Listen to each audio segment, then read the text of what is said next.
Hey, this is the Hardest Question video blog. I'm the Reverend Russell, and this is Reverend Dr. Mark Stenberg, the Hardest Question senior contributing editor. Thank you.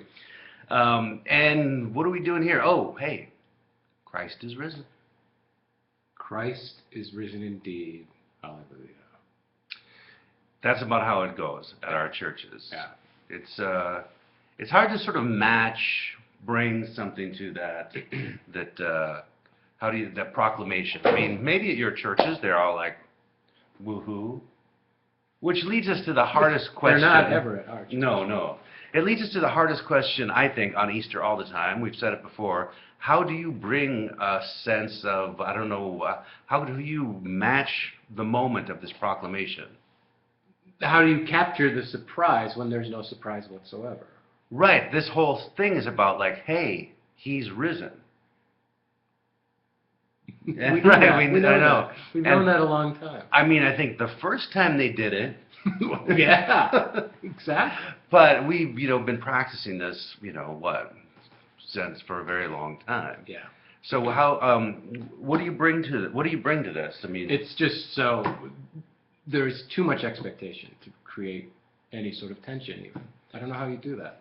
I like what you were saying earlier, like that maybe we should proclaim the resurrection on a different Sunday. I think so. Just like out of the blue, say, Yeah, like your mom's birthday in the middle of summer. Right. Yeah. My mom's birthday is on the 31st, New Year's Eve.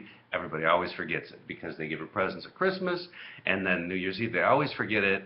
So one year my dad called all her friends and told us all and surprised her with the birthday like in the middle of the summer. There we go. Yeah. And this text too, you don't have the resurrection in this text. Right. You have a missing body. Right, and that is really a good point. What we're proclaiming here is what we know so far is that he is not here. Right. Yeah, he's not here. So there's not. What we have to proclaim is nothing.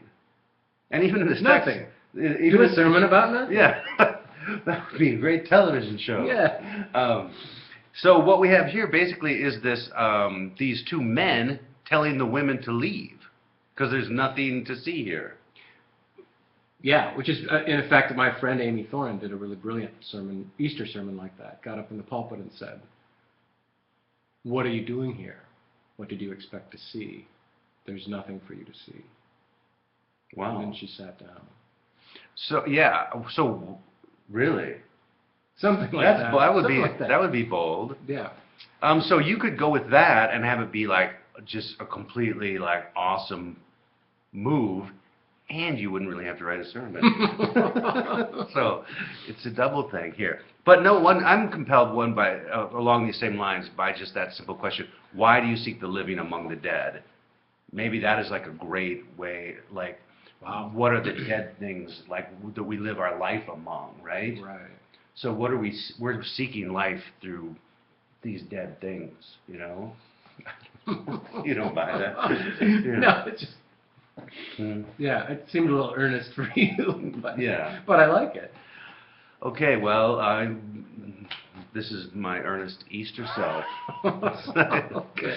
All right, let us know how you preach this and how you are going to bring the weight of the proclamation to this Easter Sunday.